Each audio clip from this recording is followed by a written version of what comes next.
Hi everyone, it's Tim Topham here, and I just wanted to let you know about our first webinar of the year. This is a really exciting one. It's called Unfazed, Teaching Neurodivergent Students in 2024 with Confidence and Success. Have you ever been unsure about approaches for teaching students who present differently or who you're not sure how to reach in lessons?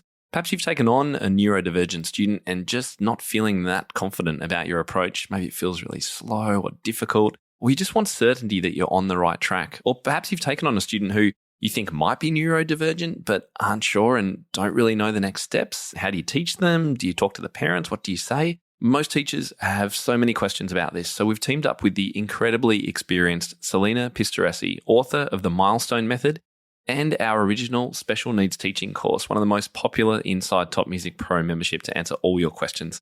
This is a totally free webinar. It's being held on Wednesday, the 14th of February at 8 a.m. Melbourne time, which is Tuesday, the 13th of February at 4 p.m. Eastern time, USA, which is also 9 p.m. London time. And we're going to be covering so many different things and answering every question that we possibly can. Things like how to recognize a student's learning needs upon meeting them for the first time, how to have an exact roadmap and pre-planned activities, how to feel calm, cool and collected during lessons, even when students present difficult behavior. And if you already teach neurodivergent students, no problem. We're going to be providing fresh perspective and new material and, of course, answering any of those tricky questions. And look, the information in this webinar actually is going to apply to a huge range of students with support needs, abilities, and levels. They're not just for students with dyspraxia or dyslexia or any specific diagnosis. These are skills which every teacher can find valuable for just about any student. So can't wait to welcome you along to it. You can sign up and find out more at topmusic.co/webinar. We will record it. And if you want any questions answered, feel free to send them to support@topmusic.co. Just use the subject unfazed questions, or you can post in any of our Facebook groups or on social media. Can't wait to see you there. Hey there, I'm Rachel Ehring, and you're listening to the TopMusic Piano Podcast. Get inspired as we discuss creative resources, trends in piano pedagogy, ways to grow your income and streamline your studio, and new ways to engage your students each week. If you are a teacher who wants to go beyond the method books to create an innovative studio that fosters lifelong music makers, you've come to the right place. Hello, piano teachers. Today's episode is a little bit different, but you are going to love it. Peter Mack, who is the president of MTNA, is on the show, not as a guest, but as the host. He is going to be interviewing Tim Topham, who will be giving the keynote address at the upcoming MTNA conference in Atlanta. Peter Mack is a nationally renowned performer, clinician, and convention artist. Originally from Ireland, he now lives in Seattle, Washington, where he runs a successful private studio. He was professor of piano at Cornish College for 33 years. A choral scholar at Trinity College Dublin, Peter received his master's degree from the University of Cincinnati and his doctorate from the University of Washington. His students frequently win local, national, and even international competitions. Peter is the proud teacher of 20 MTNA competition national finalists and of 3 MTNA national first-place winners. He has written for Keyboard Companion, The Clarion, and American Music Teacher.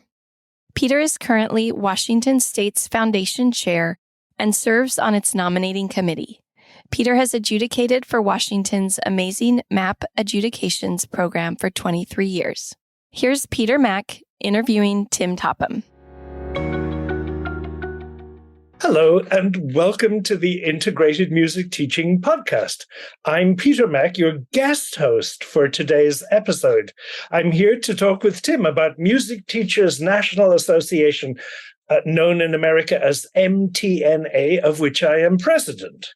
MTNA is the oldest professional organization of its kind in America since 1876. It's been the top source for music teacher support, with more than 500 chapters around the United States. 1876, you'll notice that our 150th anniversary is coming up in 2 years' time.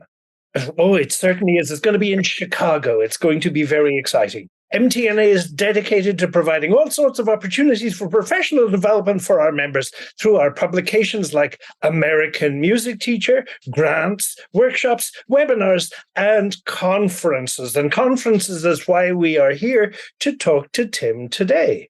MTNA's 2024 National Conference is taking place March the 16th through the 20th in beautiful Atlanta, Georgia, where we expect close to 2,000 attendees to gather for a week of workshops, competitions, masterclasses, recitals. One of the conference highlights is Tim Topham, who will be giving the keynote address on Sunday morning. Tim, I'm eager to chat with you today about the conference and what's in store from your address. But first, everybody in Australia knows you, and many, many, many people in America know you, but perhaps there are one or two living in very isolated communities who might know as much about you as we would like. So let's dig in a little bit to your background and your career trajectory.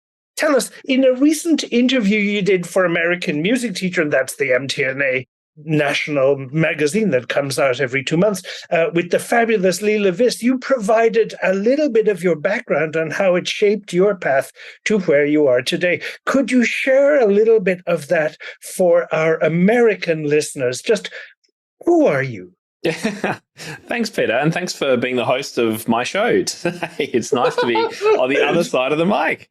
And a huge thanks to Leela Viss, who interviewed me for that article and put together what I think is a really unique take on my approach and how I've come to be doing what I am doing. The title of the article is something like Coming in the Side Door or something like that, which is, I think, a good explanation of how I've come to be giving this keynote. In that I haven't been a concert performer for 30 years. I'm not a famous concert pianist. In fact, I'm not a very amazing concert performer, full stop, to be honest with you, Peter.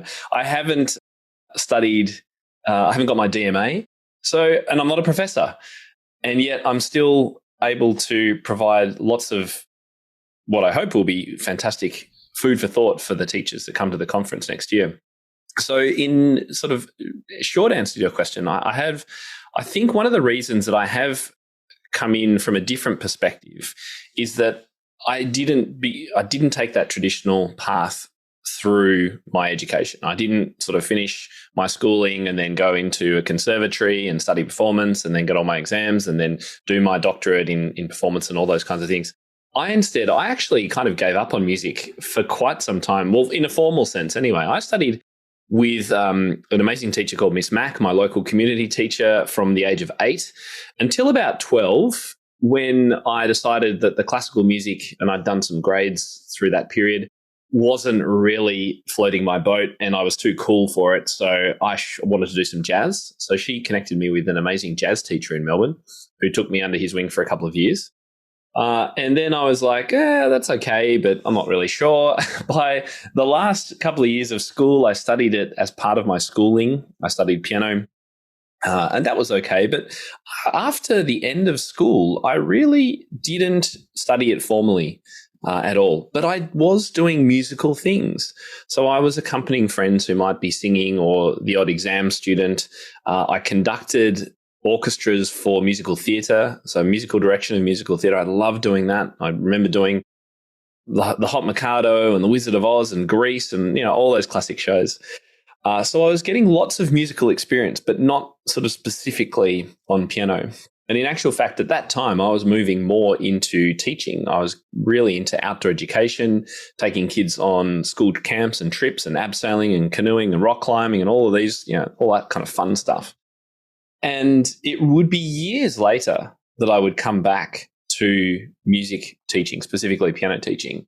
And that was after living and teaching a number of different subjects in multiple countries, lots of different places. And I think what it enabled me to do was take all of the experience of classroom teaching, outdoor education, leadership. I was the head of a campus for a while, bring all of that experience back to have a fresh look at piano pedagogy and go, what are we doing and why are we doing it this way? And is that the best way? And what else could we do? And what's going to appeal to kids? Just asking myself all those questions, which I don't think would have happened, Peter, if I had gone that traditional standard route through university and conservatories and things like that. So I think it's that roundabout experience that I had in life that really enabled me to pull things apart, try things out. And that is really the genesis of the work that began the blog firstly, then moved into this podcast, and then onto my membership and speaking and all of those kinds of things. Feeding on some things you said.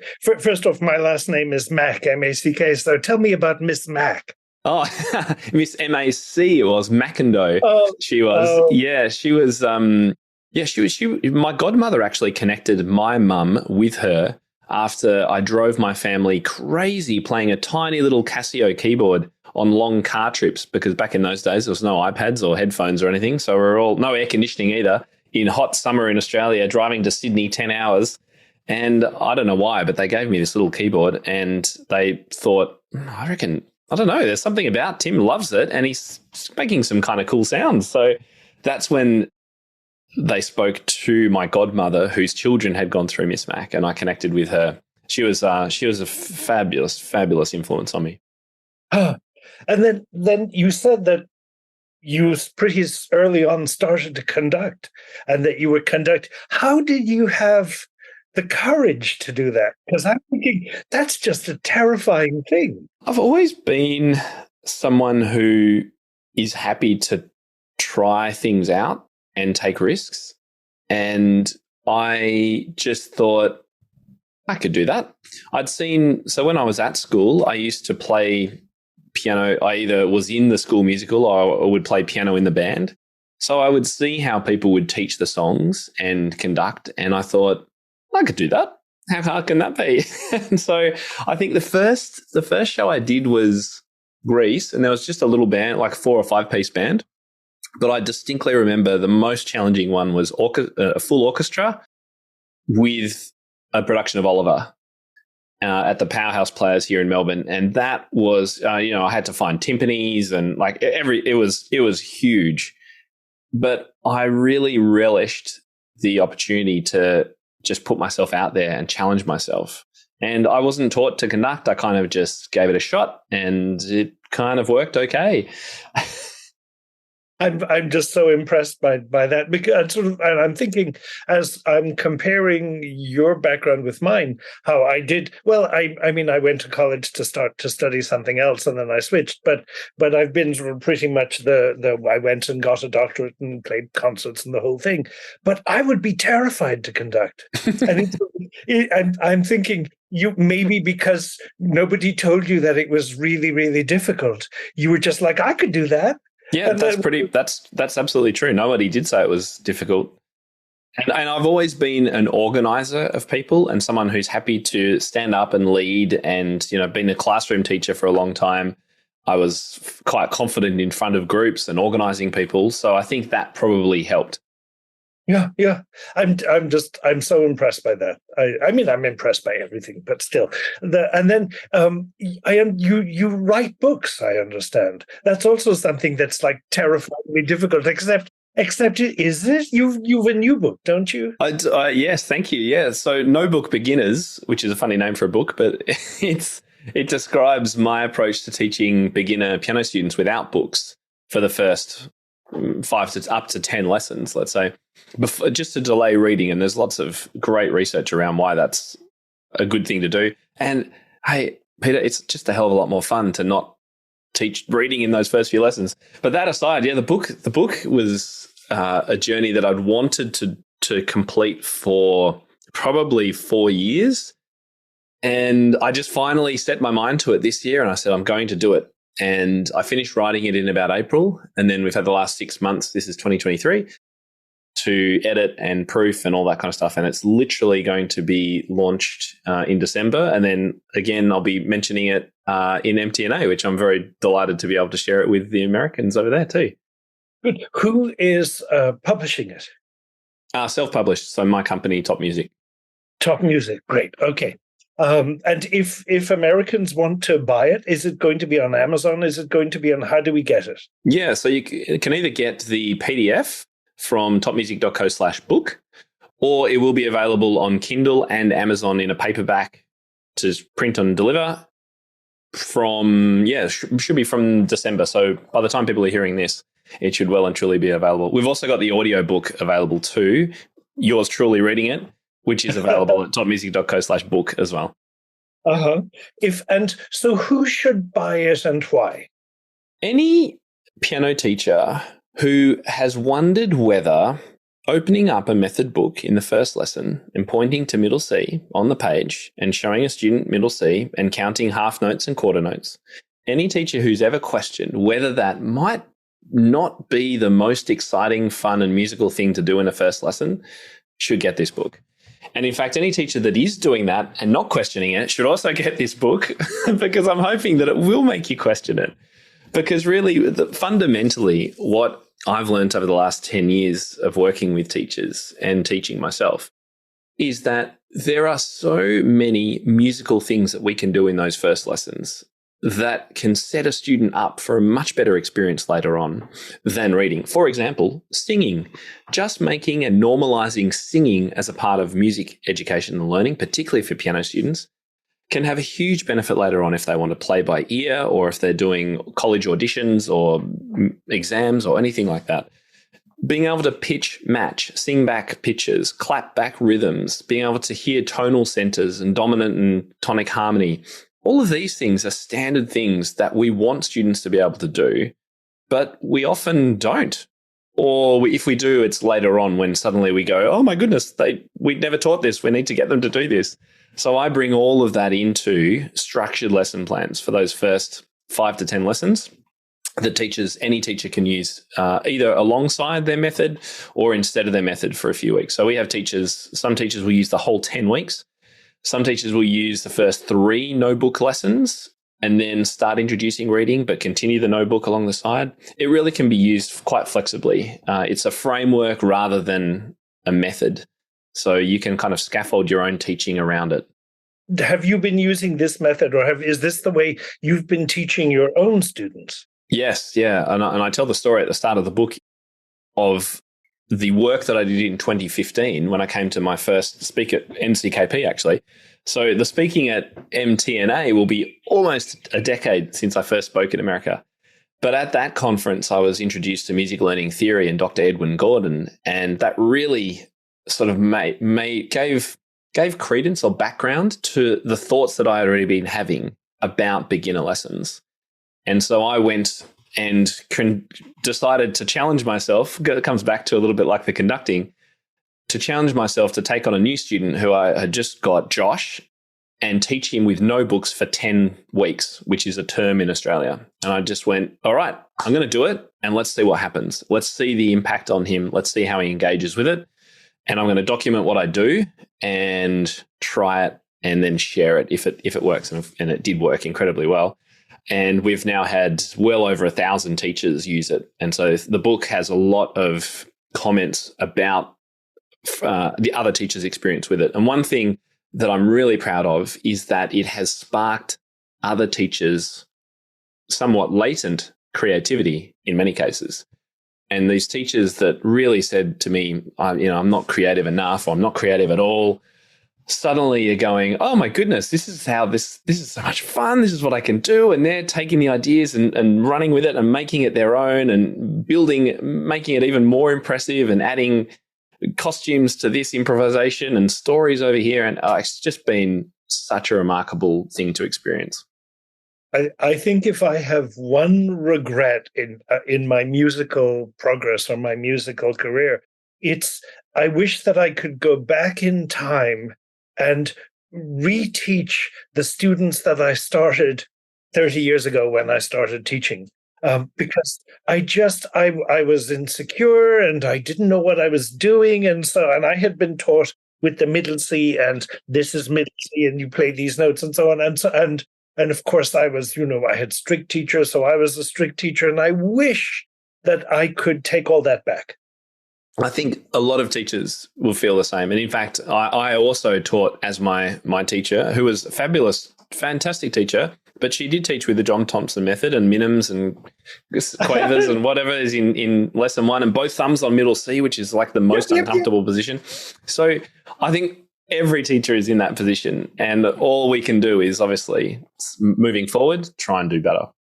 But having said that, I'm not going to diss John Thompson, because the pieces, I mean, I can still play some of the pieces, Swans on the Lake, or I mean, it's sort of, oh, I remember this so well. So so even though we maybe don't teach the middle C position the way that we used to, there was a lot that, anyway. Well, and I should say, Peter, method books are fantastic. Like, they are the best way to teach reading. Hands down, they are great. And there's a really good reason why they're so popular. 100%, I still use them. They're great. All I am saying is it what we should be doing in the first few lessons? And I would say no. But then teachers go, well, Tim, help me. What do I do instead? And that's what the book answers. So we're thrilled that you're coming to Atlanta. And what did you think when we asked you to be the keynote speaker? You were supposed to come to Chicago. We had this wonderful conference planned for Chicago was it 2020? 20, yes, it was. Yes, March. And, March of 2020. Did anything happen in March of 2020 that stopped the world? Oh, goodness. No, I remember keeping in touch with your Gary and the team there and going, oh, my goodness, what's happening? And it was on for a while, and then it was like, eventually, no, it's not going to happen. Anyway, let's not relive that time. But I was coming to that conference, not to keynote, but I was doing some creative masterclasses and some sessions. So I was really looking forward to it. So I'm delighted that you've invited me back. And in answer to your question, I was quite shocked, to be honest, and 100% honored, because I've always loved MTNA, and I've been a member for a while, even though I'm on the other side of the world. I follow what you do. I read all your emails. I know many of the presidents and committee and board members, etc. And so in some ways, it gave me a feeling that what I've been spending and working incredibly hard on since 2010 is being respected in some way and being encouraged. Because when I first spoke back in that 2015 conference, there was not a lot around about creativity in music teaching. It has changed a heap, hasn't it, Peter, in literally just 10, 15 years? Yes. You bring to a question that I was thinking about asking later on, which is how is the climate, or how is the profession, or how have attitudes changed in the last 5 years, much the last 10 years, much the last 20 years? Hugely, yes. Well, in that NCKP that I spoke at, there was no creative track or creative committee. I was talking about pop music. I mean, I'm just delighted that Sam Holland and Ryan Green, etc., gave me the opportunity to speak at that conference. This crazy Aussie from the other side of the world talking about pop music at this pretty highbrow conference, one might say. And now, because I went last year or this year, was it this year? No, it was this year. We met up, didn't we, Peter? And there's whole conference committees around creativity and modernizing music. And of course, the diversity in music now is a huge thing. And, there has been a huge amount of change in the last 5 years, in particular regarding playing music from unknown composers and previously underrepresented communities, reaching out to other countries and translating things and being more open. I think that's been a huge benefit to our profession. And then, yes, going back the last 10 years, we've had this move and an openness now, which is really all I ask for, and other people working in this area of creativity. It's just an openness to be more flexible and ask questions, and not necessarily just always go down this one path of the standard traditional lesson. Yes. I'm thinking back to when you said the standard traditional way of thinking. There are two lovely videos, and so I grew up in Ireland, even though I've lived in the US since 1984. But the two videos that I'm thinking of, they're about the exam systems and people. Exams, and one of them is set in Australia and one of them is set in Ireland, and they're documentaries, and you just see people preparing for their exams and talking about, and it's lovely. It's just, but I grew up in the exam system, and just like you, I I got bored with the pieces. And my teachers felt that we should write. I got really good marks because we did them for a year, and we would do the same 3 pieces for a year. And that was I didn't realize you'd been through that system as well. Oh, yes. gosh. And I think that even the people who do the exam system now have changed. That no longer are people doing pieces, just those 3 pieces for a year in the hope to do an exam. It's something that's very different now. Yes. Look, I'm sure there are still teachers out there who have that limited breadth of repertoire with their students, but I think it is shrinking. And I think more and more teachers are realizing that you have to have a repertoire-rich approach to teaching.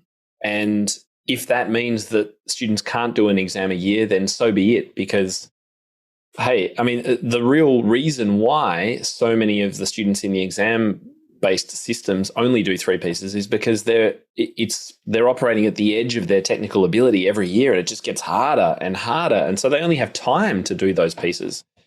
Whereas, there's just so much benefit and value that comes out of these activities like improvising and creating music and playing by ear and things like that will improve students' ability to read and to sight read and to perform.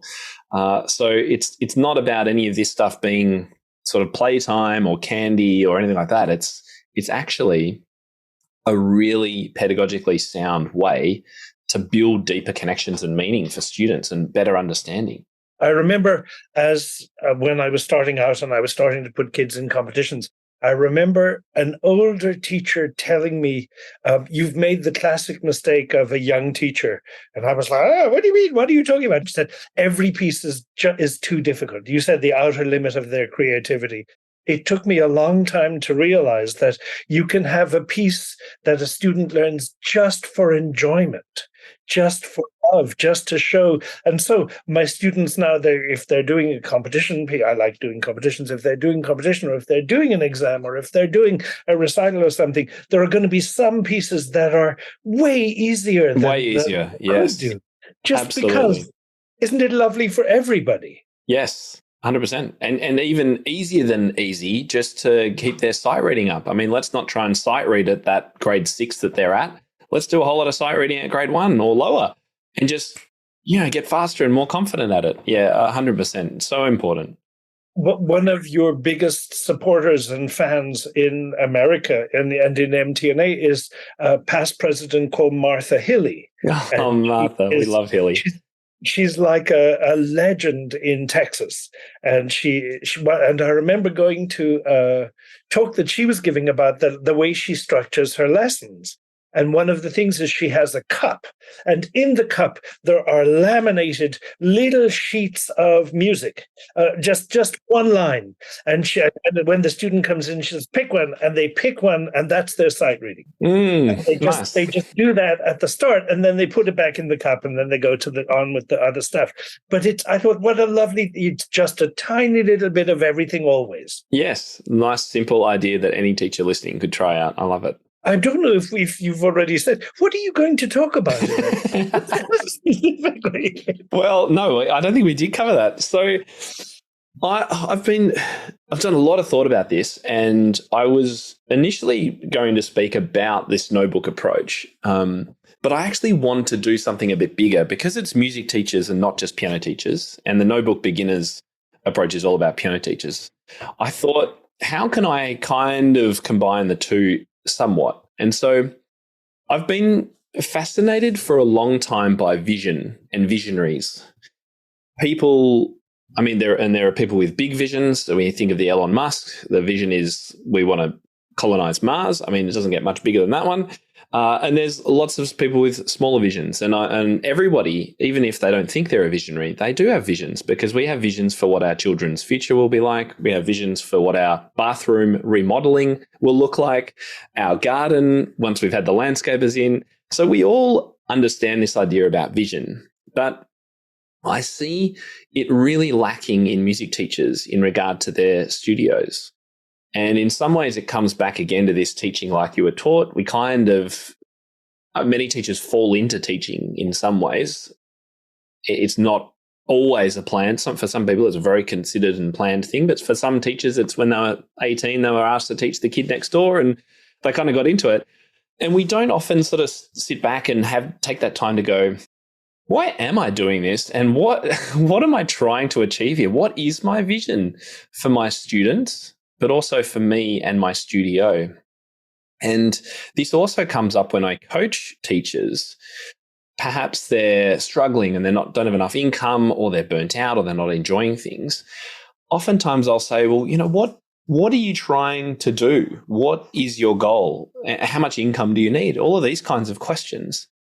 And most of the time, teachers haven't really considered them. And so what I want to do as part of my keynote next year is share examples of vision and visionaries and how it works inside and outside music, and then give the teachers there a 4-step framework for achieving their vision, which is something that I've used time and time again to achieve my own things in my business and my teaching.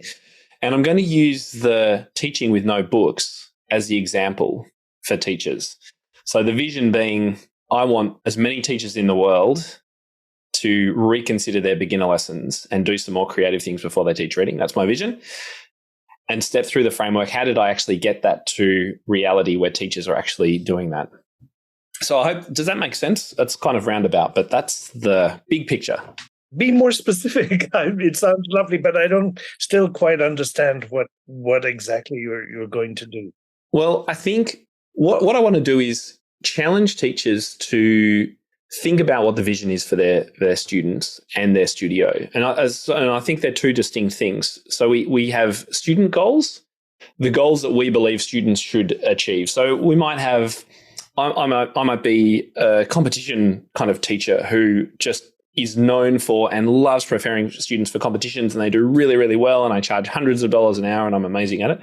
Or I might be the beginner teacher who just loves teaching under 10-year-olds or preschoolers or whatever it is.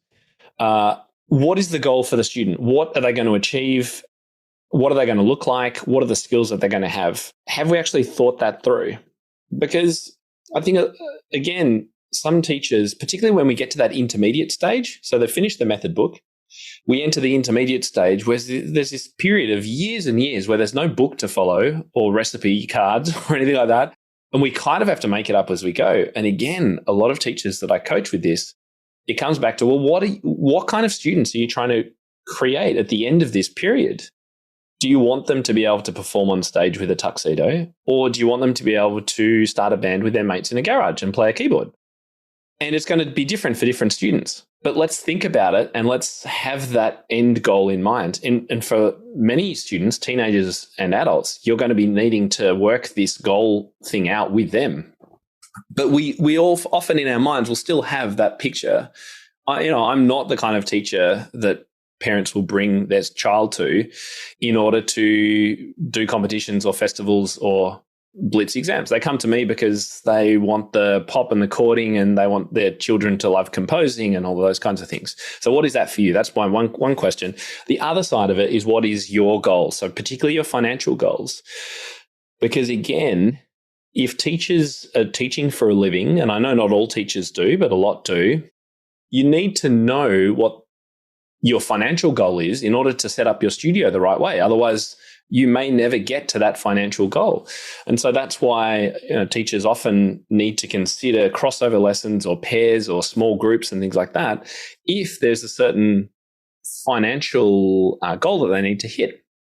And so trying to mix these two things in with a big overarching vision is what I want to challenge teachers to think about. And if, for example, they're not so worried about the vision for their studio and maybe they only teach 5 students and they're having great fun with that, is there another vision? Is there something, a project in the back of their head, the method that they always wanted to write or the composer they want to be that could be their vision that I could again sort of encourage them? And really what I want to do is give them a bit of a plan of action of how they could get there and the confidence and some empowerment that, yes, we can give this a go.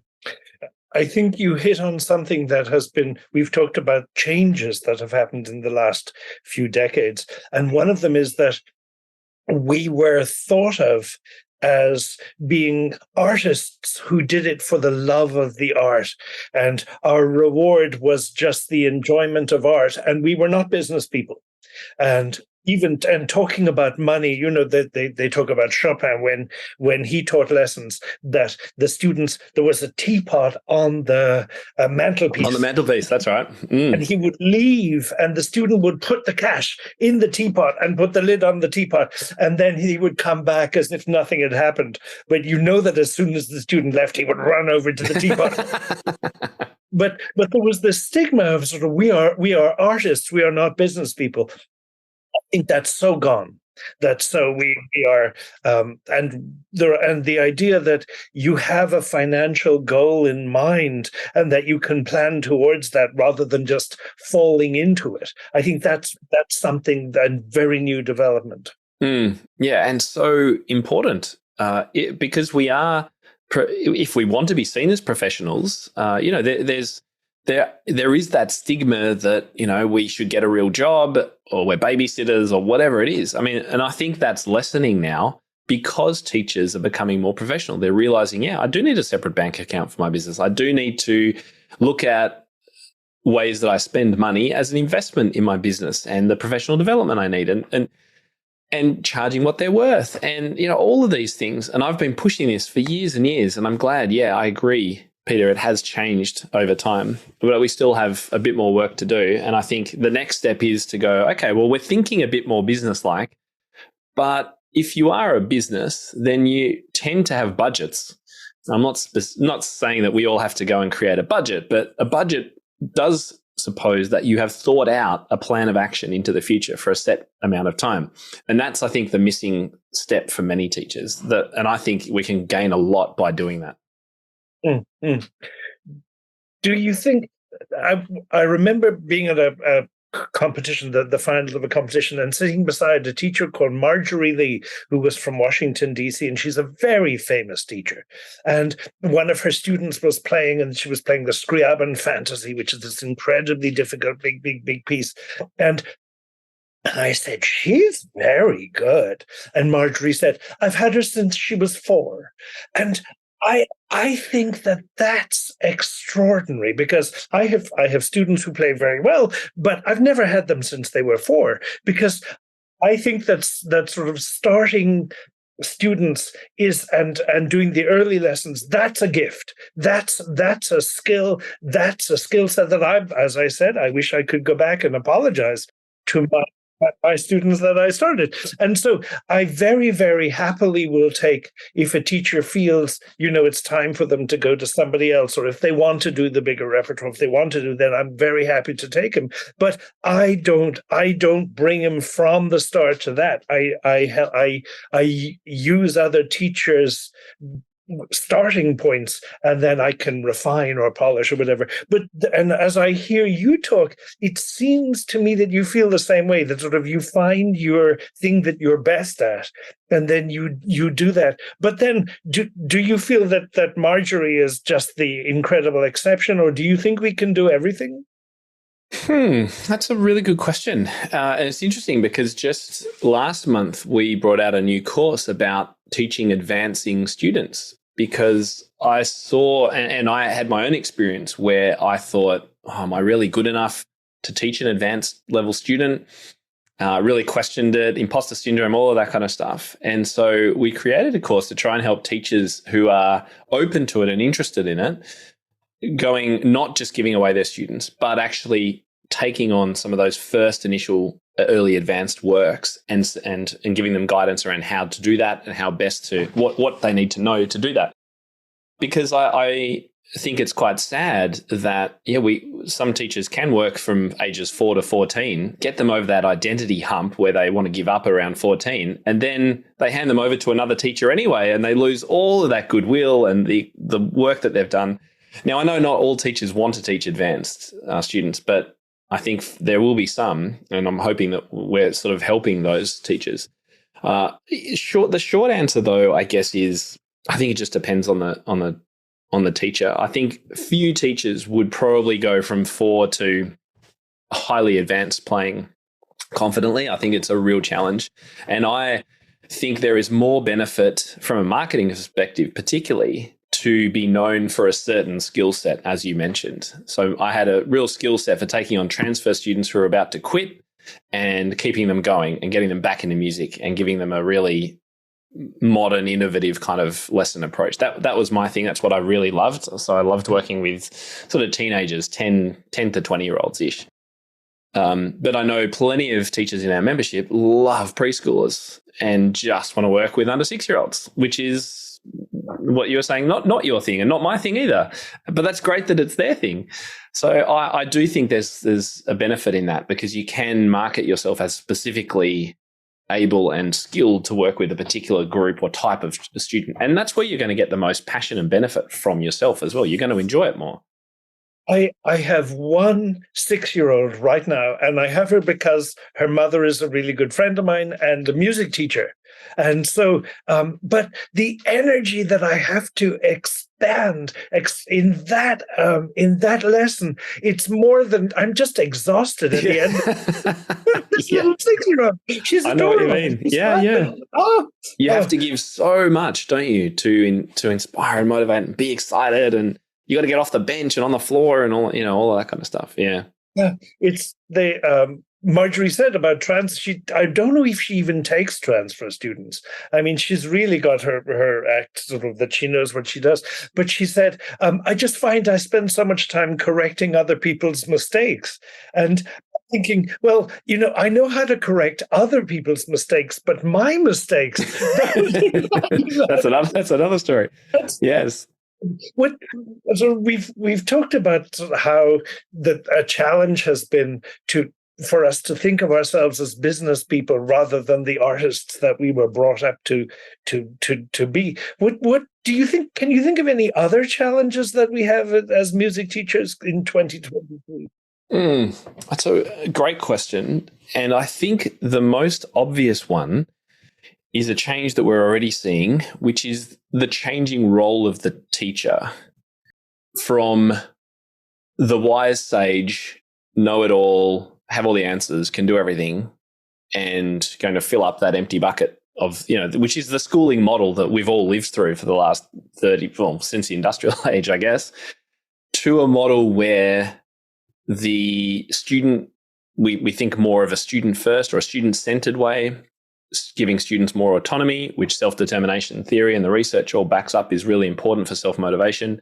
But by giving them more autonomy, our role starts to change, actually. In actual fact, I've got a great quote from a friend of mine, Susan Elridge, who is a lecturer in music entrepreneurship here at the Melbourne Conservatorium.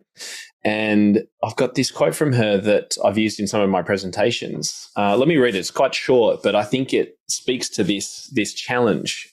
She said, "We've come from a teaching model historically very teacher-led, with teachers in control. Now we're moving to an understanding that good pedagogy isn't teacher-led. Instead, teachers are asking students questions and we have much less control, but that's actually what good teaching looks like." So, and this kind of speaks to your question, what if we're in this funny phase of music education of people moving much more to a teaching that's more inquiry-led, which takes away the control from the teacher being the expert? What is my purpose now as a teacher if I'm not the holder of the knowledge? It's a little bit like in my experience taking on transfer students, particularly teenagers. If they're really determined to learn things on YouTube and they don't want to learn music, then a lot of teachers will go, well, what can I do? My job is to teach reading. That's kind of what music teachers do. So if I'm not teaching reading, what is there to do? And so there's this questioning going on. Well, in actual fact, there's lots of things you can do, because the musicality and the dynamics and articulation and use of the instrument and the body and all of these things are not things that a YouTube tutorial will ever teach. But just finishing off Susan's quote, it's a really uncomfortable place to be, especially if you've got a teaching practice that's really been about you having all the answers. So I think this is a challenge for teachers, and it's going to change over time as we become a little bit more student-centered in our teaching. And it's happening in schools as well to some extent, although it's a lot harder in a classroom setting. For us, we're lucky. One-on-one, we can be more student-centered. We can give them more autonomy, more choice, work more with them towards their goals. But the days of just saying, right, this is, it's time to do Beethoven's sonata because that's what you do next, I think those days are going to be changing, and that will be a challenge for teachers. I don't know. When you said go back to sort of the teacher is the all-seeing, all-wise sage, and that when I was growing up in Ireland, I had some incredibly wonderful teachers. I had one especially called Frank Heenahan, who he was such a loving genius. And he was the head of the College of Music. He's still alive, but he's the head of the College of Music in Dublin. But I remember him teaching and dancing around the room and just I know he was just so full of sort of joy with music. But I also had a teacher who was not physically abusive, but sort of mentally abusive, in that everything I did was wrong. And they used to ask the questions that have no answers, which is, did you put fourth finger on that B flat? And of course I hadn't. And did I tell you to put fourth finger on that B flat? Yes, you did, because there's a big 4 written. Why didn't you put fourth finger on that B flat? And it's just a caring question, but it's really like a stiletto, because there's no answer. And when you're a child, I don't know why I didn't put it, because and a bunch of those, and the kid will be in tears. And I think, and sometimes when I see the old guard giving master classes, I think this is nasty.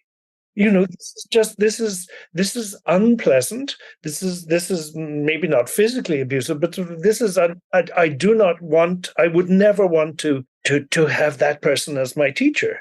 I think it's something that when you say going to more student-centered, I think that's one of the wonderful things that's happened, is the realization that the sage is not automatically deserving of respect just because they are the teacher. And walking alongside the student rather than dictating to them, I think, is the metaphor or the analogy that works. Being more of a coach, a mentor, a guide, rather than, the dictator. Because kids have everything on their phone. YouTube can solve any question, basically. It's like, and that's only going to get more and more common as AI has more and more of an influence. And so we do have to just rethink our role and our goals. And in actual fact, I look at software like Piano Marvel. I'm not sure if you're familiar with it, but it's pretty clever software for teaching note reading effectively. And it does it without any human interaction. And it wouldn't surprise me if software like that becomes even better, potentially, because it's gamified and whatever else, to help students learn the skill of, let's say, note reading. But does that teach them interpretation and musicality and all those things? No, it doesn't. So that's where our roles potentially changes. So for teachers listening who really think 99% of their job is to teach music reading, they're the ones who may need to reconsider what their role will become in the future as things change.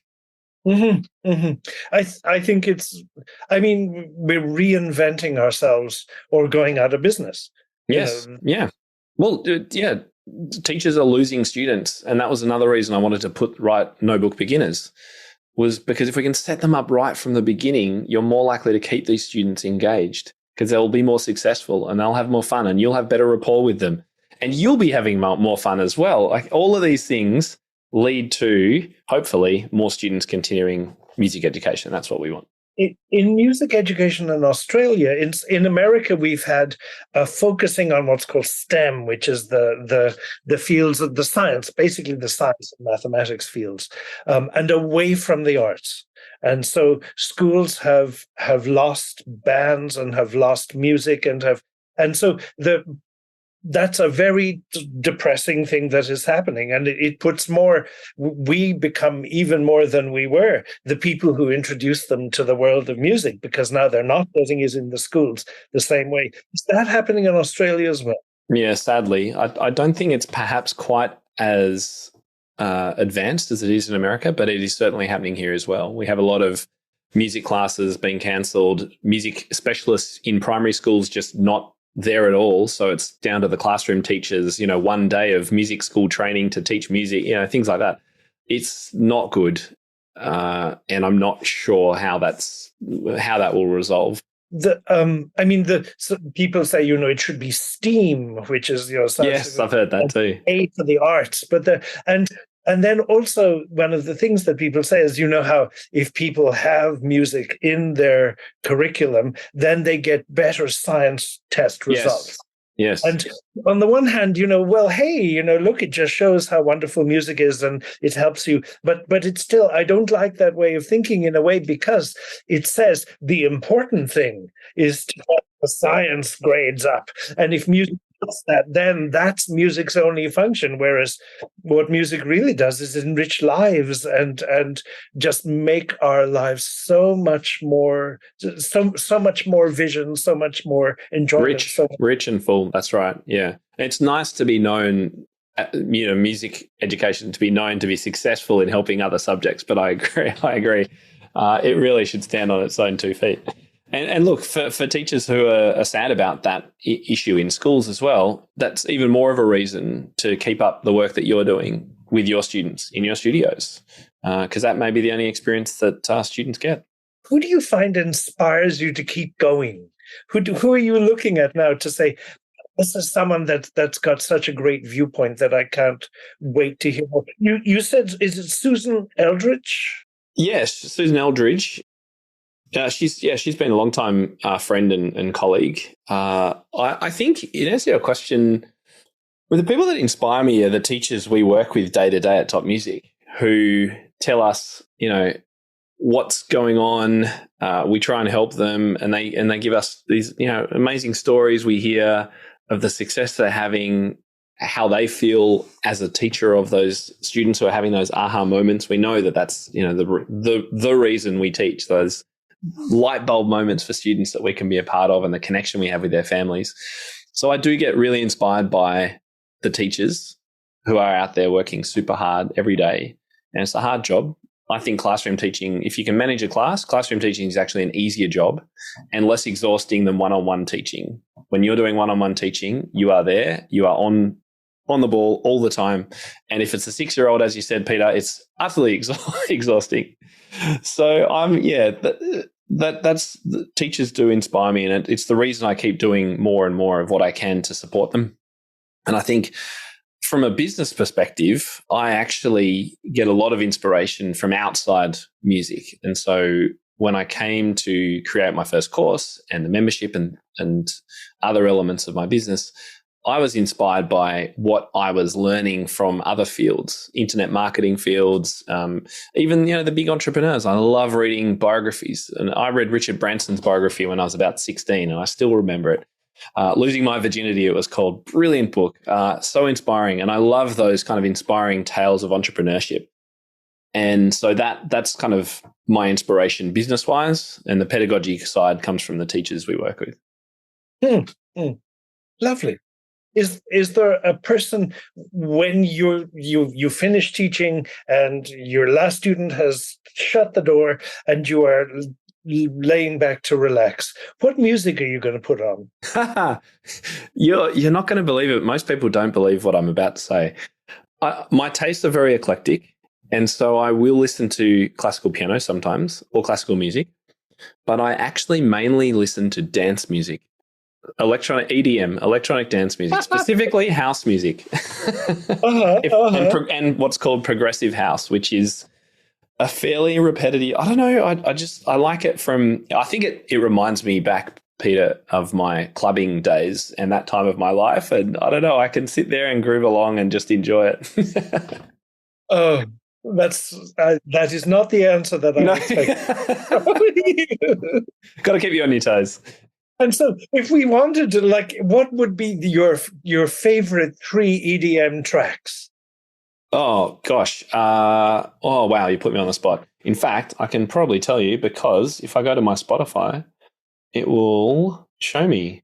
What have I got at the moment? Let's have a look here. My 2023 playlist. Let's have a look. There's a track called Gratitude by Above and Beyond. And there's called an anime PM mix, which is one of my all-time favorites of this year. We've also got what's another one?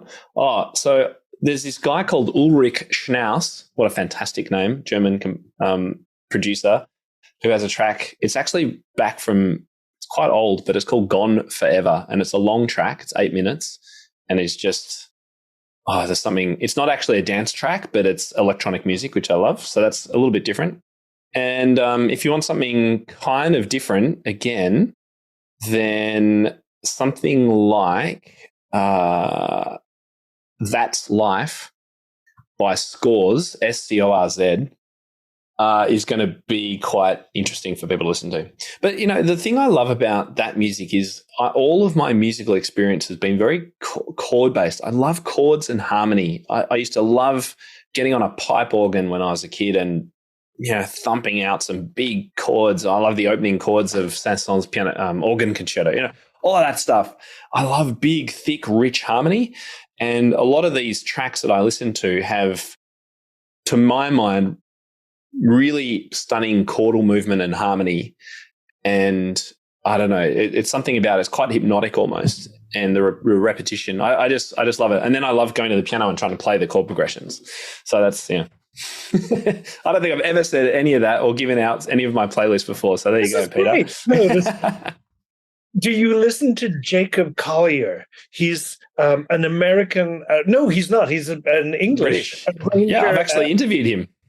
Oh my goodness. Yeah, okay. He was on the podcast, I don't know, a couple of years ago now. Yeah, he amazing. Well, I mean, I actually think he's from another planet. I mean, he's so talented, like beyond comprehension. He's an arranger, and he came to prominence because he would stay in his room as a teenager and arrange things like the Flintstones theme, and he would sing all the parts and he would play all the parts, and he could and then A World of Pure Imagination, and I mean all these wonderful things. And now he's a global superstar. Yeah, the concerts and the singing. He gets the crowd singing in harmony, and I don't know if you've seen those clips. Yes, yes. It's very Jacob, cool.